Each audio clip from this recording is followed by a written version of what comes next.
Emptied out my soul. You've heard it all before. Honest, but I know. Hi guys, welcome back to my channel, or welcome if you are new. I'm Anna. Today's video is going to be a little more heavy, much like the video I had up earlier this month about anxiety. So today I wanted to talk to you guys about toxicity in your relationships.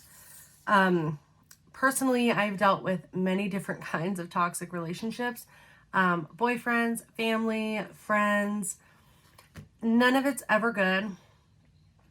And sometimes you don't realize that you're in one until you're out of it. So we are going to kind of talk about that. This is going to be like a one-shot video. So I don't know how much editing there will actually be. And sorry, I'm just going to kind of give you guys a heads up. So there shouldn't be any more like cut, choppy transitions. Anyway, so like what is a toxic relationship? A lot of people I talk to, they don't even realize what one is. So a toxic relationship is a relationship characterized by the behaviors of the toxic partner. They're emotionally or physically damaging to their partner. Any relationships between people who don't support each other, where there's competition, disrespect, a lack of cohesiveness. In regards to the competition, I wouldn't say like a sibling rivalry would necessarily be a toxic relationship unless it's out of control. Like if they are competing about every single thing in their lives, it's probably a little bit toxic. A toxic family, some of the people that I talk to in my personal life, they don't even realize that their family members are toxic, or they don't believe that your family members can be toxic to you. A toxic family is where your family members don't respect your boundaries. Toxic family members can create unhealthy family situations. They build stressful interpersonal relationships. They can cause mental and emotional distress. As far as like family members who don't respect boundaries, the first thing that comes to my mind is grandparents with your children. So I have a 5-year-old, and my son's grandparents have a hard time with the boundaries that I set. Now, that doesn't necessarily make them toxic people in my life or my son's life, but it does get a little stressful wanting to send him to his grandparents' house, knowing that my rules won't be followed over there. But anyway, so we're going to get into like what toxic relationships look like, what toxic families look like, how you can deal with a toxic family member.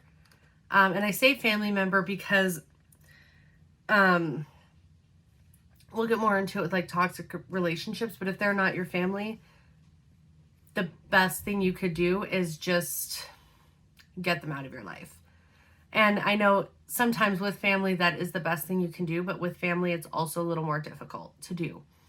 So anyway, a toxic relationship, this could be boyfriend, girlfriend, friends. Some of these traits could also be family members, but mostly it's people outside of your family. So they don't support you. There's a huge lack of support. Every achievement you have becomes a competition. Like, oh, hey, I got this promotion at work. Oh, well, I did this and this and this. You feel like they don't have your back. Like they're just not supportive of you. They communicate toxically, overly sarcastic, overly critical, overt hostility, or avoiding conversation altogether.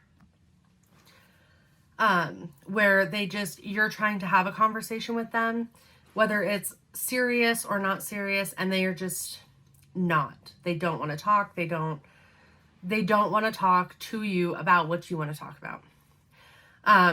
Jealousy is a big toxic trait. Basically, the best example I can think of is when a boyfriend or girlfriend is like, they're super jealous of all the friends you have, all the people you talk to. If you're talking to another person that could potentially take their place, they're jealous. They also end up starting to display controlling behaviors. They control who you see, where you go, what you do. They can become upset that you don't answer their messages right away, or that you don't answer their calls, or you don't call them as often as they think you should. And that can be an early sign of abuse. When a significant other becomes overly controlling, they become overly jealous, they're not being honest with you, which is something we'll talk about in just a minute. Those can be early signs of abusive behavior that may become more prominent later in the relationship. And I am not a professional in anything. I would definitely suggest, though, if you are becoming concerned about these behaviors in your boyfriend or girlfriend or your friends, just get them out of your life as quickly as possible. A toxic relationship person, they will display resentment towards you. They will have patterns of disrespect where you guys set times and dates. They're always late. They forget events, especially ones that are important to you. Dishonesty. If you feel you have to lie to your partner about where you are or where you're going, to either avoid spending time with your partner or even just to be able to do the things you want to do, but you know they don't approve of, that is toxic. Displaying negative financial behaviors. If you guys aren't married, you don't necessarily need to, you shouldn't be combining your finances until you're married. But if they're displaying negative financial behaviors, like if you live together, rent is due and they're off buying whatever they want and not helping with the bills, that's negative. If you are feeling constant stress, you're always on edge, you feel like you have to walk on eggshells, you're ignoring your needs to care for the needs of your partner, you have a lack of self-care, you lose relationships, you stop spending time with your friends or your family because of this other person, you're hoping for change. Now, I've been there. I've been in a relationship that had all of these things. And it was really difficult for me to wake up, see everything, and finally leave. But so the next part of this is toxicity in your family. Your family member could be your most toxic relationship, and you don't notice it, or you're overlooking it because they're your family. This could be a parent, a grandparent, a sibling. It could even be your adult children, which is kind of conflicting. One of the girls I work with, her mother put tracking apps on everybody's phone. And she's not allowed to delete the app. She's 19 or 20, but she lives at home with her parents. She's not allowed to delete the app unless she's ready to move out. That is controlling. That is toxic. Trying to get you to make life decisions you are not comfortable with is controlling. I know, and these could be any number of life decisions, but if you are, like for example, my mother is constantly talking about how I need to get married. I need to get married. I need to buy a house. I need to do this and this and this. And getting married is a big life decision. And it's not her place to say when I am ready to get married or if I'm ever going to want to get married. But it's those kind of life decisions, moving, not moving, jobs, who you're dating, who your friends are, really any number of things. If they are trying to control your behavior, that is just as toxic as a boyfriend or girlfriend trying to control anything. They always blame you. Everything is your fault, no matter what you're doing. Even if you had nothing to do with it. If it's your fault, even when it wasn't, that is toxic behavior.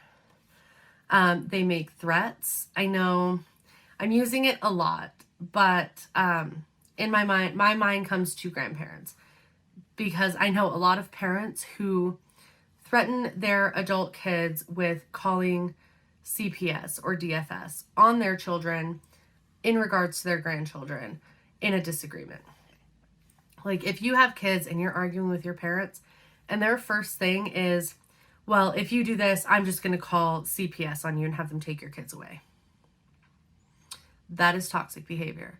That is the worst kind of threat you can make in any kind of argument with somebody who has children, especially where it's not warranted. If they're overly critical of you, anything you do, you need to do this instead of this. You need to do this or this or this instead of how you're handling anything right now. They're dismissive of your feelings. I know on several occasions I've talked to one of my parents about how I would like things to be in regards to my son when he is at their house. And they don't care. They're dismissive of how I feel about anything that's going on. Or if there's extreme sibling rivalry. As I mentioned before, everything is a competition. Well, I can do this better. I can do this better. I did this, I did this, I did this, and you didn't. I believe that a healthy level of sibling rivalry is warranted. My brother and I had some, not a lot, but we didn't have the same friends. We didn't do the same sports. We weren't interested in the same things. So it wasn't really, we didn't have a lot of sibling rivalry. So I wouldn't have considered that toxic. But I know a lot of kids that are the same age as their siblings, they're competing for grades, they're competing for team spots, they're competing for parental approval. Sorry. And stuff like that. Now, dealing with a toxic family member is not always the easiest. I will say first off, I am much better at giving advice than I am at taking advice. And so these things are my advice to how to deal with a toxic family member, even though I'm having an issue doing it myself. The first step is discussion.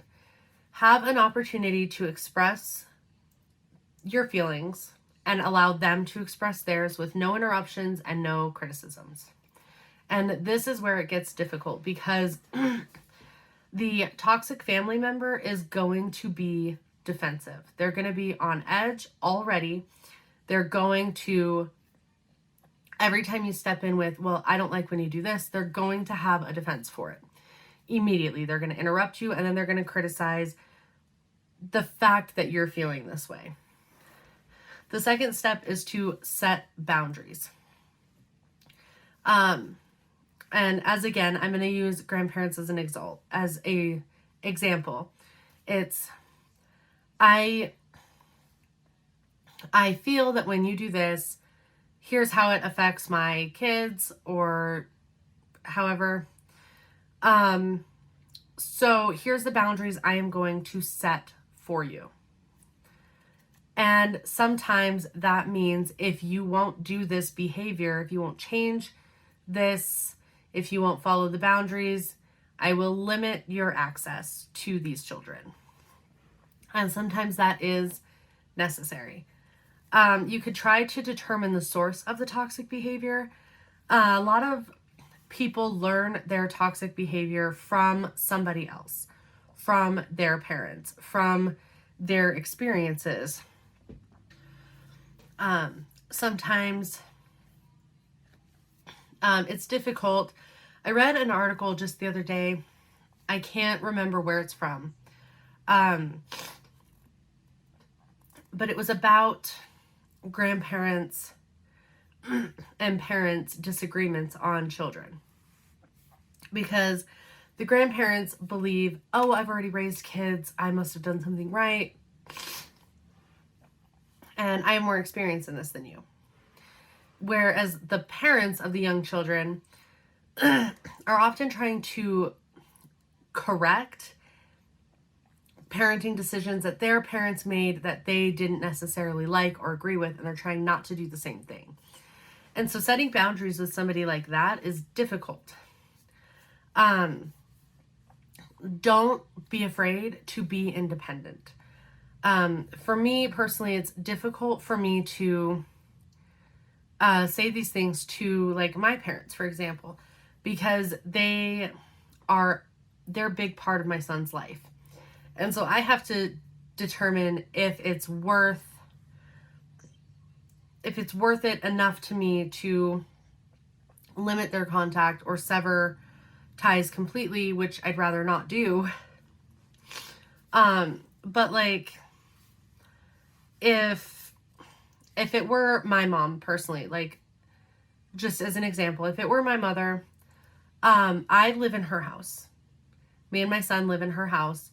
I don't pay a ton of rent. I pay like the house bills, utilities, phones, stuff like that. So for me, if I were to bring up toxic behavior or anything that I don't agree with, it would be really difficult for me to be independent. So if you're in a place where you can be, don't be afraid to not rely on that family member as much as you have been, if you have been. You also need to know when it is necessary to sever ties. If this toxic person in your family, they're not willing to change, they're not going to change, nothing is going to happen, they're just going to keep doing what they're doing, it is going to cause you stress, it's going to cause you anxiety, it's going to cause a lot of problems with you, and it's going to start causing rifts in your family, especially if it's a problem that has been brought up. So sometimes it's necessary just to cut that person out of your life. And it's terrible when it's family, but sometimes it is necessary.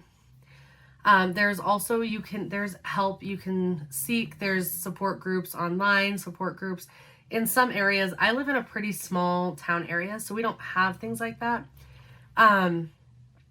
But there's therapy you can do, solo therapy, you could try family therapy, any kind of counseling, maybe seek help from a third party that knows the situation, knows all the people involved. And I know it becomes difficult, and I'm still working on setting boundaries for people in my life. But that's kind of what I've got. The articles that I've found, these helpful tips, some of the information, I will link below. And if you are having issues with toxic people, if you're having any kind of problems, if you just need somebody to talk to, over on my Instagram page, I do Mental Health Monday for a mental health check-in. And you can comment there, or you can just email me. I have my email in the description below, or DM me on Instagram. if you just need somebody to talk to, if you need, because I know how it is dealing with toxic people. And I'm not a professional at anything. But sometimes it just takes somebody else to know the situation. So anyway, I'm going to leave this here. And I will see you guys in my next video. Thank you so much for watching. Bye, guys. What do we do to love? What do we do to love?